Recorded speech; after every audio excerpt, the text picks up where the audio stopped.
네, 2021년 대전마을합창단 지원 역량 강화 워크숍 9일자 2부를 시작하도록 하겠습니다. 2부의 워크숍 세미나 부분은 저희 2개의 발제와 토론으로 구성을 했습니다. 첫 번째 발제 부분은 대전마을합창단의 현황과 활동 그리고 시사점에 대해서 모건대학교 오세섭 교수님께서 발제를 진행해 줄 예정이고요. 두 번째는 위드 코로나 시대 대전마을합창단 지원 방향에 대한 제언 부분을 대전세종연구원 김지원 연구원님께서 진행해 주시도록 하겠습니다. 그럼 이 자리로 첫 번째 발제 부분 먼저 오세섭 박사님 모시고 발제 들어보도록 하겠습니다. 네, 발제를 맡게 된 오세섭입니다. 편안한 마음으로 그냥 들어주시면 될 것 같고요. 제가 발표할 내용은 코로나를 기점으로 해서 코로나 전, 바로 직전에 어떤 마을 합창단 상황하고 코로나를 거치면서 어떻게 좀 현황이라든가 활동이 변화되었는가 이런 부분하고 그런 와중에 이제 여러 선생님들, 그다음에 회원님들, 합창 간호님들, 대표자님들 이런 분들께서 단장님들께서 얘기해 주셨던 내용들을 가지고 어떻게 지원 같은 것들이 좀 변하면 좋을까 그런 얘기들을 담으려고 합니다. 그러니까 일종의 약간 10년간의 역사 같은 건데요. 10년을 다 담지는 못했고 2019년도하고 2020년 사이의 그런 상황들 같은 것들을 좀 보려고 합니다. 그래서 되게 어렵거나 저기한 내용들은 아니니까 편하게 봐주시면 될 것 같습니다. 그래서 일단 코로나 이전의 합창단 현황과 활동, 그 다음에 코로나 2020년도에 그때 되게 당황 많이 하셨을 텐데 그때 활동에 대해서 그리고 이제 그때 어떤 저희가 겪은 것들을 바탕으로 해서 2021년도, 2022년도 위드 코로나 이런 이야기들을 하고 있고 또 한편으로는 요즘 확진자가 많으니까 또 위드 코로나가 또 안 되는 게 아닌가 이런 생각도 사실 들잖아요. 그래서 그런 부분에 대해서 여러분들이 얘기를 내주셨던 것들이거든요. 사실은 그런 내용들을 정리해서 말씀을 드리려고 합니다. 근데 또 새로운 의견 같은 게 있으시면 이따 토론 시간에 말씀해 주셔도 좋을 것 같습니다. 제가 오늘 오면서 안경이 부러졌거든요. 그래가지고 사실 지금 잘 안 보여요. 그래서 여러분들 기존에 나눠드린 거하고 요거 보시면서 하셔도 될 것 같고요. 저도 잘 보고 할 건데 혹시 제가 눈을 찡그린다고 해서 인상을 쓰는 게 아니다라는 것들은 미리 말씀을 드리겠습니다. 대전 마을합창단이 2012년도에 시작을 했어요. 그래서 40개 혹은 50여 개까지 이렇게 좀 많은 숫자였던 합창단이 이제 활동을 했고요. 올해 10년을 맞이하게 되었습니다. 그리고 10년 동안 맞이하면서 사실 여러분들께서 피부로 느끼셨던 그런 여러 가지 부분이 있을 텐데 저도 생각을 해보면 2018년도에 이제 모니터링 활동 한다고 시작을 해서 그게 약간 큰 변화였었던 것 같고요. 2018년도에 합창 축제를 했고 그 다음에 합창 축제 대신 없어졌다는 표현보다는 대신 이제 공원 활동 이런 식으로 좀 바뀌었던 부분도 있고요. 그렇게 해서 사실 코로나 직전까지 모니터링이네, 혹은 축제가 없어지고 공원 활동을 하네 이런 식의 좀 변화가 막 있었던 시기에 그리고 조금 그런 것들이 안정이 된다고 해야 될까요? 좀 익숙해질 무렵에 코로나가 시작이 됐거든요. 그래서 보통 합창단을 통해서 이따도 말씀드리겠지만 합창이라는 활동도 중요하지만 합창을 통해서 이제 마을 혹은 지역에서 어떤 인간관계의 문제랄까요? 혹은 어떤 소소한 일상의 성취감 같은 것들이 있었는데 그런 것들이 모조리 좀 사라진 상황이 되었습니다. 그래서 방금 말씀드렸던 것처럼 10년간의 마을 합창단 현황, 그 다음에 2019년과 20년 사이의 비교, 그 다음에 여기서 도출한 시사점을 가지고 앞으로 합창단이 어떻게 되면 좋을까 관련된 내용들이 얘기가 될 거고 아마 기억 나신 분은 나실 텐데 2020년도죠. 작년에 합창단 모니터링이 조금 어려워지면서 인터뷰 같은 거를 많이 했던 기억이 나실 거예요. 그래서 그때 나왔던 내용들을 좀 정리를 해봤습니다. 지난 10년간 마을 합창단 보시면요. 기억이 새록새록 하실 텐데 2012년도에 42개로 시작을 했어요. 그래서 42개, 50개, 뭐 이런 식으로 가다가 2015년도부터는 공원 활동이라는 개념을 도입해서 알아서 직접 하시는 분들도 생겨났어요. 근데 이 공원 활동 같은 경우는 사실 지금, 그러니까 2019년도까지 20년까지는 공원 활동을 통해서 뭐 예산을 신청하고 이런 부분이 있었지만 사실 마을에서 합창단 활동한다든가 또 여러분들이 대전에서 계속 활동하시던 분들이셨기 때문에 당연히 합창 활동을 하다 보면 우리 뭐 하는데 와서 찬조 출연 좀 해줘라는 것들은 대단한 미덕이다라고 생각이 되거든요. 그런 것들은 사실 합창단 내에서도 자연스럽게 진행됐던 거이기도 하고요. 실제로 모니터링에서 인터뷰 같은 것들 들어보면 이 공원 활동을 통해서 느끼는 성취감이나 기쁨은 되게 많았다라고 생각이 됩니다. 그리고 아시겠지만, 너무 잘 아시겠지만 저보다 훨씬 더 잘 아시고 어르신들이시기 때문에 파악하고 계실 텐데 그냥 연습만 하는 것보다는 뭔가 공연을 한다, 뭘 해야 된다라고 했을 때 약간 분위기 같은 것들이 바싹 당겨지는 부분도 없지 않아 있고요. 끝나고 나면 뭔가 기분도 되게 좋고 약간 그런 것들이 진행이 되었다라고 보시면 됩니다. 그래서 2017년도에 51개, 2018년도에 46개, 43개, 44개, 40개 이런 식으로 진행이 되어 왔고요. 저는 개인적으로 2020년도에 코로나가 되게 세게 왔기 때문에 개인적으로요. 21년도에는 합창단이 어떨까 좀 궁금했었는데 사실은 크게 차이는 없이 지금 유지되고 있지 않나라는 생각이 들어서 저는 한편으로는 또 기분이 좋고 그랬습니다. 자, 2019년도만 기준으로 했을 때 합창단이 43개였고 활동 인원은 1000명 정도가 됐었고요. 연간 1700회 이상의 연습 전부 다 합치면요. 뭐 매주 하고 43개 합창단이고 하니까요. 그리고 연습 장소도 주민센터, 교회, 복지관 이런 식으로 해서 주로 주민센터가 되게 많았었습니다. 그리고 공원 활동은 당연히 합창단마다 한 번 이상 하게 돼 있었기 때문에 한 번 혹은 한 번 이상 하는 팀도 되게 많았었고요. 그래서 보시면 이건 제가 이제 사진을 임의로 뽑은 거기 때문에 여기 관계된 분도 계시고 아니실 수도 있는데요. 네, 합창단 요때는 막 이렇게 열심히 모여서 하고 모니터링 같은 지표 보면은 출석률이 얼마나 되느냐 이런 거 되게 중요하게 생각했잖아요. 그래서 최대한 많이 모여서 많이 연습을 하고 또 친목도 다지고 그런 분위기였었습니다. 이렇게 되게 다양한 군데서 했었죠. 아까는 상반기였고요. 지금 하반기여서 또 옷을 두껍게 입으신 분들이 계시네요. 네. 이렇게 하셨고요. 그다음 공원 활동도 되게 열심히 하셨습니다. 병원에서 한 모습도 보이고요.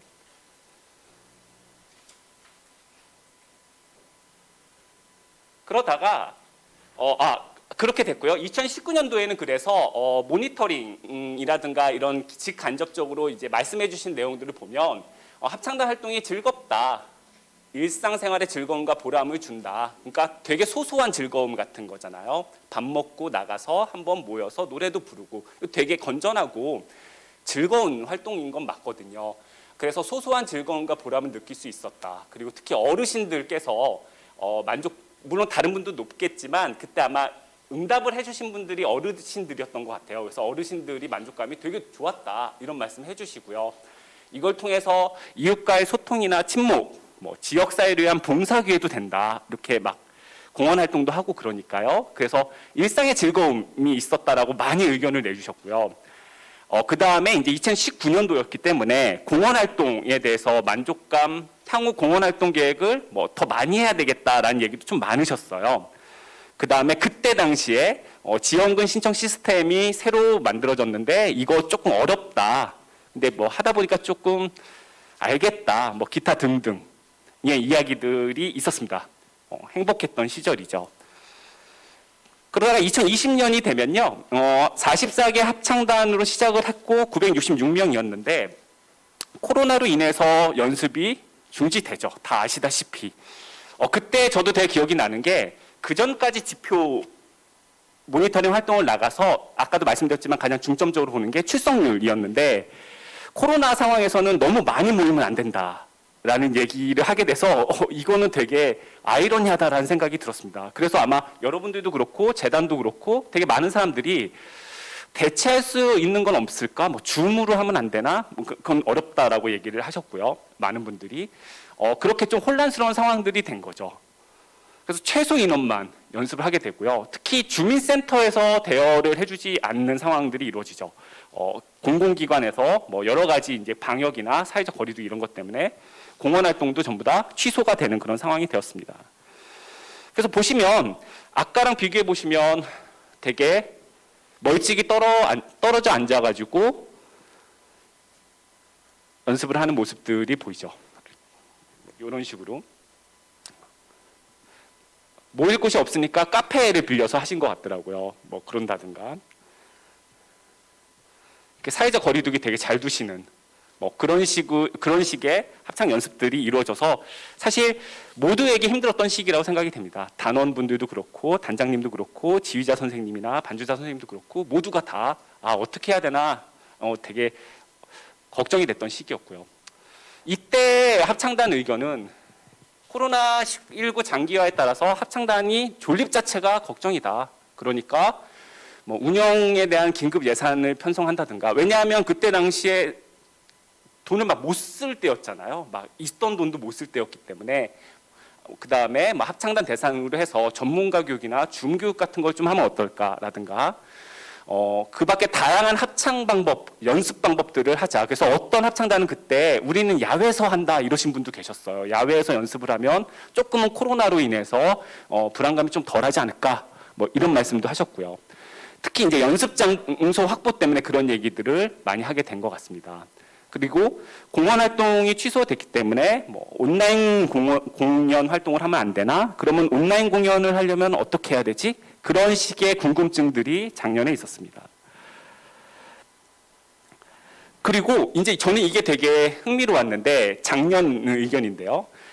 코로나가 터지고 나니까 오히려 마을 합창단의 소중함을 알게 되었다라는 분들도 계셨습니다. 이게 진짜 사실 우리 모두가 느끼는 게 일상 소소한 게 이렇게 행복한 거였나?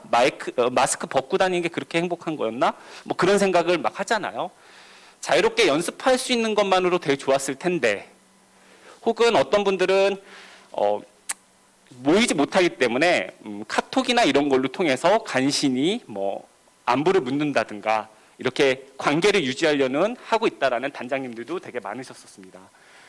이렇게 코로나 팬데믹 시대를 맞이해서 오히려 마을 합창들의 가치는 재확인되고 있는데 사실은 다른 분들도 다 힘드시기 때문에 약간 활동 자체에 뭐 어려움 같은 걸 겪기 때문에 조금 흔들리는 그런 부분도 있지 않나 생각이 됩니다. 이렇게 해서 2019년도하고 2020년도 사이의 변화 같은 것들을 살짝 봤고요. 그 안에서 그러면 이제 한번 휘청했었는데 그 다음에는 합창단이 이제 어떻게 해야 되는가에 대한 부분들인 거죠.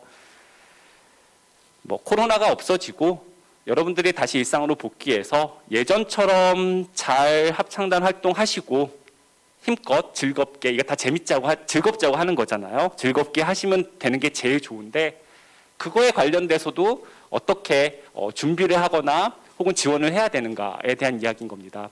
뭐 이건 그냥 제 개인적인 생각이기도 하고 또 여러분들이 그동안에 모니터링 하면서 주셨던 의견 같은 것들에서 힌트를 얻은 것들이기도 합니다.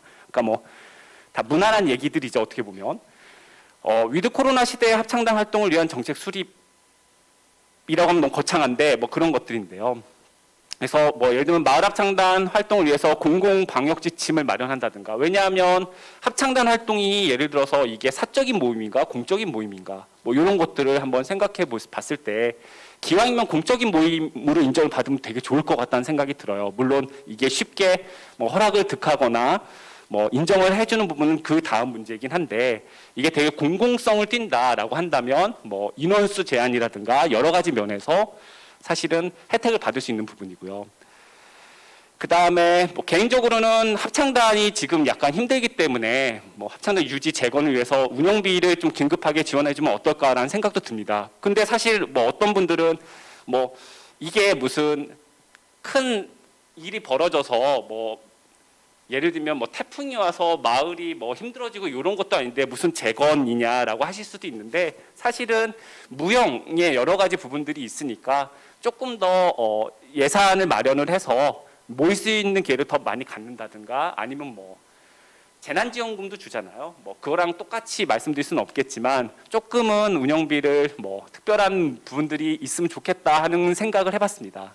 그리고 유튜브나 줌에 대한 비대면 활동 촉진 이런 것들인데 사실은 연습을 줌으로 하는 건 어렵다라는 것은 맞아요. 되게 어렵다라고 하더라고요. 저도 되게 생각을 많이 해봤는데 다만 뭐 유튜브를 통해서 얼굴을 본다든가 아니면은 강연을 같이 한번 들어본다든가 혹은 공연을 해서 유튜브로 송출할 수 있도록 한다든가 뭔가 우리도 다들 비대면으로 뭘 하는데 합창단도 좀 뭔가를 할 수 있는 혹은 하고 있더라도 더 잘할 수 있는 그런 식의 역량들을 키울 수 있으면 어떨까 생각이 들었습니다. 그리고 이제 합창단 네트워크 구축인데요. 사실 네트워크 구축에 관련된 이야기는 늘 있어 왔던 것 같습니다. 그러니까 늘 있어 왔기 때문에 늘 하고 싶다는 마음도 있을 거고 반대로 얘기하면 늘 말씀을 해주시는데 매번 말씀한다는 거는 잘 안 되는 이유도 있다고 저는 생각이 돼요. 그거를 제가 내밀한 것까지는 파악하기는 어려운데 네트워크를 좀 더 구축을 하면 어떨까. 그리고 뭐 예를 들면 그때 그 모니터링 같은 것들을 하면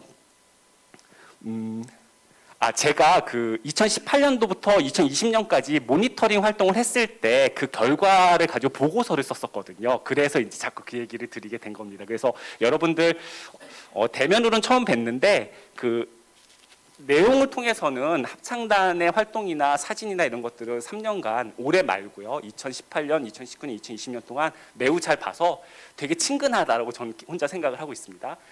그래서 이제 그때 말씀하시는 거 보면 여러 가지의 어떤 제약들 같은 게 있었거든요. 예를 들면 뭐 같은 원래 동 단위로 하는 거니까 같은 동이 아니면 뭐 합창단을 할 수 없냐. 내가 저쪽 동 사는데 이쪽 동으로 올 수 있냐. 뭐 혹은 연습은 우리가 A동인데 연습은 B동에서 하면 안 되냐. 뭐 그런 여러 가지 이야기들도 있었던 기억이 나거든요. 그래서 지금은 동별로 되어 있는 것들이 자치구 안에서 동구면 동구, 서구면 서구 그 안에서 조금은 유연하게 움직이면 어떨까라는 생각을 좀 해봤고요. 그게 이제 이런 이야기들입니다. 그리고 뭐 제가 잘 모르고 하는 얘기일 수도 있는데 뭐 단장님들 모임을 한다든가 뭐 같이 이렇게 여러 가지 네트워킹을 하면 어떨까인 거고요. 처음에 말씀드렸듯이 할 수 있었으면 원래 할 수 있었을 수도 있고요. 아닌 이유도 있을 거라고 생각은 됩니다. 그런데 이제 감히 한번 말씀을 드려봤습니다. 이 합창단 간 협업이나 공원활동 공동 개최는 사실 그전에도 가끔 이루어지고 있었던 부분이거든요. 근데 더 적극적으로 할 수도 있을 거라고 생각이 됩니다. 그리고 이제 이거 제 의견이니까 막 얘기해도 되잖아요. 그래서 합창단 전용 장소 같은 것도 연습을 위한 전용 장소 같은 것도 자치구별로 하나씩 있으면은 좋지 않을까라는 생각을 했어요. 왜냐하면 코로나 때문에 장소 구하기가 너무 힘들었기 때문에 장소랑 시설 장비까지 자치구당 거점이 하나씩만 있으면 공연을 나갈 때도 거기서 가지고 나가면 되고 뭐 신청해서 이야기하면 되고 하는 그런 거점 공간이 있으면 좋겠다라는 생각이 들었습니다. 물론 기존에도 되게 잘하시는 합창단이 있고 또 아마 어려움도 있을 것 같기는 한데 3번의 전용 장소 부분이 사실 제일 늘 걱정인 부분이거든요. 그래서 말씀드렸고요. 그 다음에 제가 최근에 이제 그 대전의 생활문화 동아리 관련된 연구를 진행을 했었는데 거기에서 이제 나왔던 그 동아리 대표자분들의 의견이기도 했어요. 그거를 이제 접목을 한 거였는데 그냥 이 마을 합창단 혹은 이런 대전에서 활동하시는 여러 생활문화 동호회 동아리 분들이 모두가 다 어떤 네트워크나 아는 분들 이렇게 알 수 있는 기회가 된다면 되게 다양하게 그 퓨전의 어떤 그런 공연이나 프로그램들을 만들 수 있지 않을까 생각이 듭니다. 물론 합창은 합창만의 매력과 형식이 있기 때문에 합창복을 입고 되게 멋있게 혹은 뭐 정해진 형식이나 스타일대로 하실 수도 있는데 또 어떤 때는 뭐 다른 동아리 혹은 다른 프로그램과 연합해서 뭔가를 한다면 이게 합창단 한 팀은 약간 힘이 없을 수도 있는데 두 팀 혹은 다른 여러 팀들이 모이면 또 큰 시너지 효과를 얻을 수 있거든요. 뭐 홍보부터 시작해서 뭐 공간을 빌린다든가 이런 여러 가지 것들에 있어서 아무래도 네트워크는 되게 중요하다고 생각이 듭니다. 어쩌면 지금 모이신 이 자리가 네트워크일 수도 있습니다. 그래서 오랜만에 아는 분들을 뵙고 뭐 현안을 이야기할 수도 있거든요. 그래서 그런 여러 가지 부분들을 생각을 했고요. 다시 한번 말씀드리지만 이 이야기는 이미 나왔던 얘기일 수도 있고 여러분들 이미 다 생각하셨을 내용도 있는데 코로나 전과 후의 어떤 변화들을 제가 지켜보면서 그리고 여러분들 의견을 수합하면서 저도 이제 조금 의견을 덧붙여서 이런 말씀을 드렸습니다. 끝났네요. 네. 감사합니다. 혹시 궁금한 점 있으면 이따 또 여쭤봐 주세요. 네, 감사합니다.